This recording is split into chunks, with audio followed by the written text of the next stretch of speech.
La motivation et la discipline, c'est à chier. Et pour preuve, combien de fois t'as abandonné tes bonnes résolutions?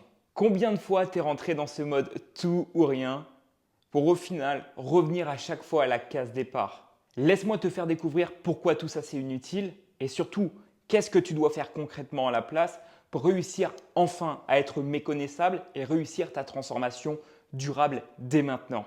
Déjà, on va commencer par voir qu'est-ce que la motivation concrètement. Parce que c'est bien beau ce terme-là, mais en fait, ça veut dire quoi? Et surtout, est-ce que c'est vraiment utile à une personne qui veut sincèrement réussir à perdre du poids durablement? En fait, la motivation, je la vois un petit peu comme ça. Regarde.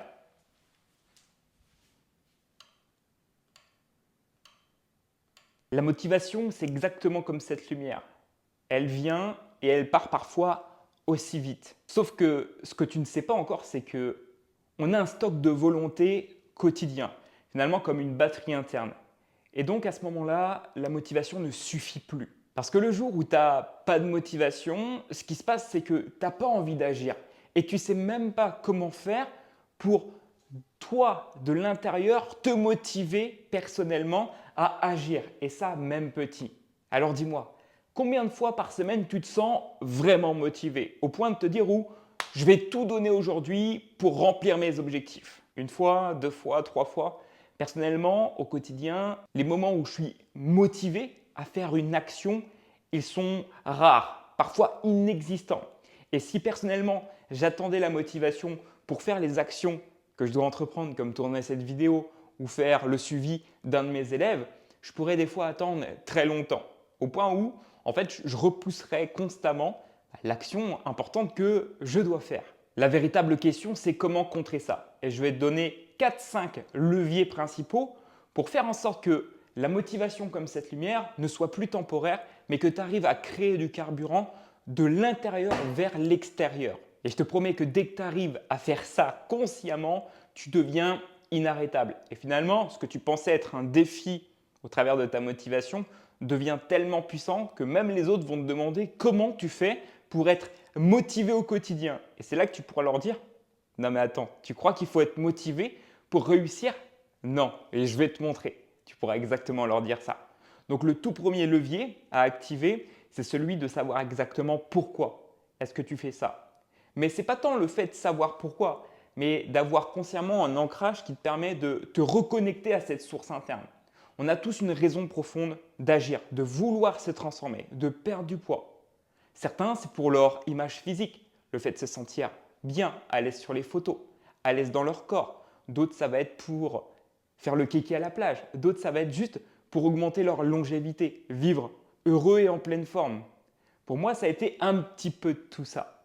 Alors, si tu ne sais pas trop encore pourquoi tu as envie de faire les choses, ou que des fois c'est encore un petit peu flou, ou que tu as tendance à perdre le fil de finalement les raisons profondes qui te motivent à avancer au quotidien vers ton objectif, eh bien, tu devrais refaire ce travail-là. Et pour le faire, tu as deux options.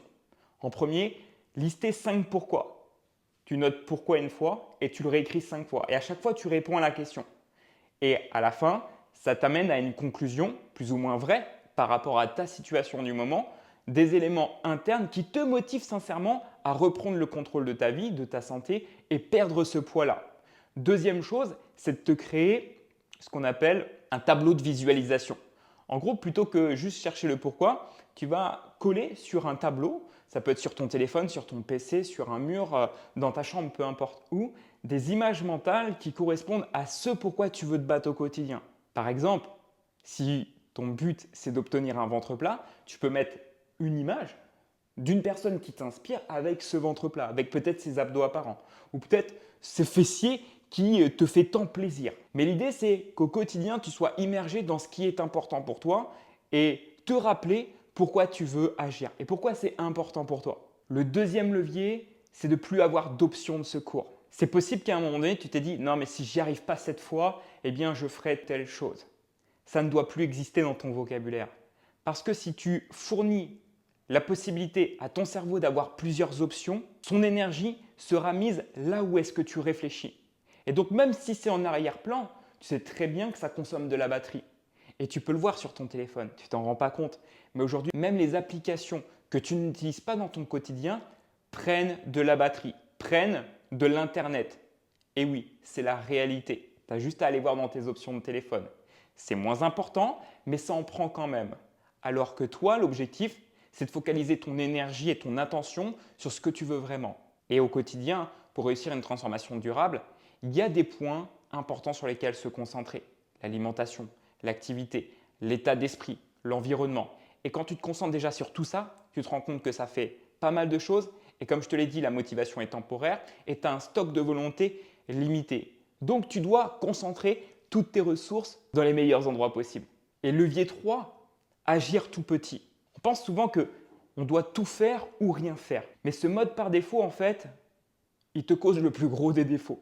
Et c'est aussi la clé de ton échec. Et si tu veux tout sauf échouer et enfin te sentir libre dans 6 mois, dans 1 an de ton poids, c'est à partir de maintenant que tu dois agir tout petit tous les jours. C'est ce qu'on appelle l'effet Kaizen. Plutôt que de vouloir faire 100%, vise déjà de faire le premier pas. Exemple concret, si tous les jours tu rêves de pouvoir faire tes 10 000 pas, mais que c'est un vrai défi, déjà c'est que c'est peut-être pas adapté à ton mode de vie. Et plutôt que de vouloir faire 10 000 pas, concentre-toi peut-être sur le fait d'en faire 5 000 tous les jours. Et ça, le plus régulièrement possible. Et tu verras que ça aura plus d'effets bénéfiques sur tes résultats futurs, sur ta confiance en toi, ton estime de toi. Et donc naturellement, tu crées une source d'énergie à partir de quelque chose que tu maîtrises, une base que tu sais tenir jour après jour, sans chercher à être parfait. Et peut-être qu'il y a des jours que tu feras plus, et peut-être qu'il y a des jours que tu feras moins. Mais tu dois te mettre des standards, parce que c'est les standards qui vont définir la vitesse à laquelle tu vas perdre du poids efficacement. Maintenant, laisse-moi te partager pourquoi, à mon sens, la discipline, c'est vraiment une erreur humaine. Parce que ce terme voudrait simplement dire, à mon sens, qu'on est des robots, qu'on a la capacité, tous les jours, à la même heure, de répéter les mêmes actions.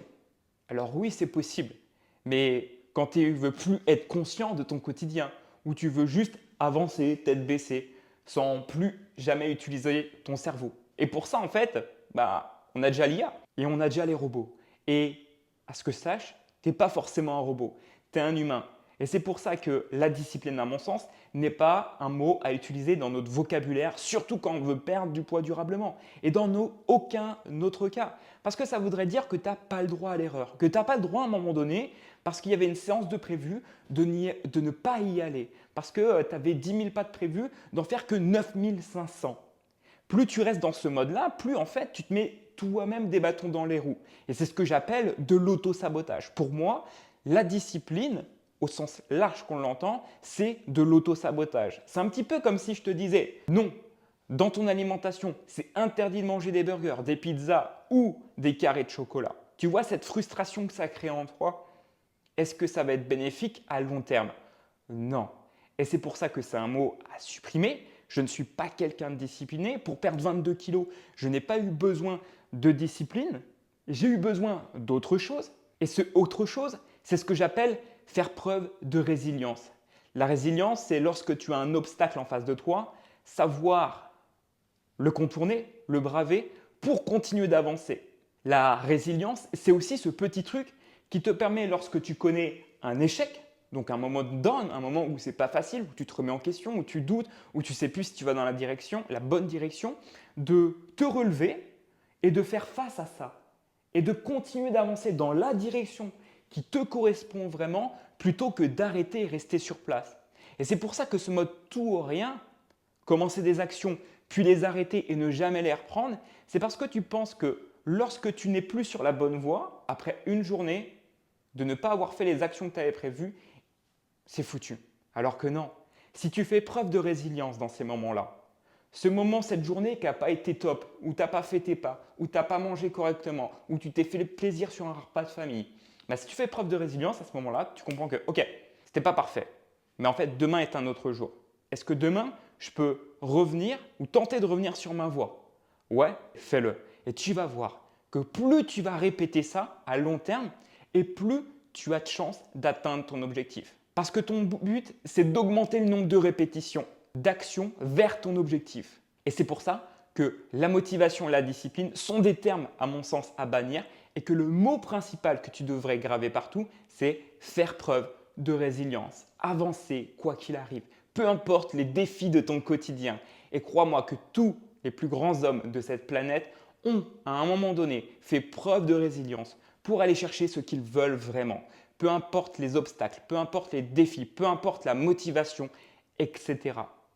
Et c'est exactement ce que j'ai mis en place dans mon quotidien. Et ce, pour toutes les sphères de ma vie. Parce que la vie, elle n'est pas linéaire, ce n'est pas évident tous les jours. Tu peux avoir des moments où tu te sens super bien et des moments où tu es plus en down. Mais si tu fais preuve de résilience et que tu gardes en tête que ton seul objectif, c'est de revenir sur le bon chemin le plus rapidement possible, finalement, tu supprimes cette pression inutile, tu acceptes juste que tu es un humain avec des failles potentielles et aussi des forces et en fait, tu reprends naturellement ce qui était important pour toi. Et le mieux dans tout ça, c'est que quand tu fais preuve de résilience, tu actives ce qu'on appelle le Kaizen. C'est faire des micro-actions tous les jours, des petits pas pour avancer vers ton objectif, comme je te l'ai dit précédemment. Et donc, il vaut mieux faire 1% de mieux tous les jours que 0% additionné tout au long de l'année.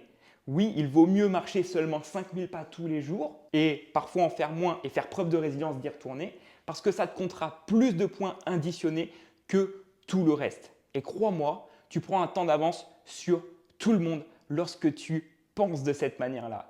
Comme je le répète, l'état d'esprit, c'est ce qui te fera gagner ou ce qui te fera échouer. Si tu as un esprit faible, tu vas potentiellement échouer. Mais la bonne nouvelle, c'est que c'est un petit peu comme une éponge. Tu vois, cette éponge, j'ai la possibilité de l'écraser et qu'elle revienne exactement à sa même forme.